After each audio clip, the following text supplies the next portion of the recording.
Hi, in this lesson in After Effects, I will show you how to create a self-animating shape. We're going to make our star wiggle a bit so it looks like it's shimmering, and we'll do this by adding a wiggle path. This wiggle path operation basically turns a smooth shape into a series of kind of jagged peaks and valleys. So first, let's click on this star 1 layer in the timeline, and then here you see the word Add. Click on the little triangle next to it, and down here we can click on Wiggle Paths, which adds that to our star layer. Now if we preview this, we see that it does shimmer, but it's a little too jagged. So we're going to adjust that a bit. We'll go back to 0 in the timeline. Let's expand Wiggle Paths, and we're going to change the size to 3, the detail to 4, and the wiggles per second to 6. We're also going to add a blur effect to this. So we want to click on the little box here right under the motion blur effect.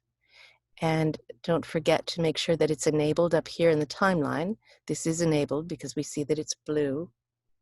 But if for some reason it was white, we know we would have to click on that so it's blue so that it's enabled. Okay, so now let's hide these properties and preview this.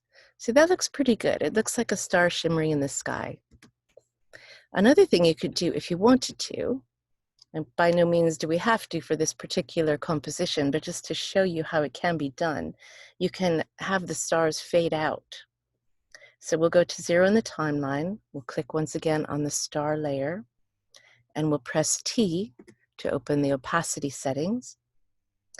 And we will click the stopwatch so that it's 100% at the start of our timeline.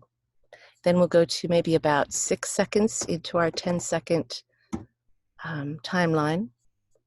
And here we'll click the opacity, or we'll change the opacity to 0.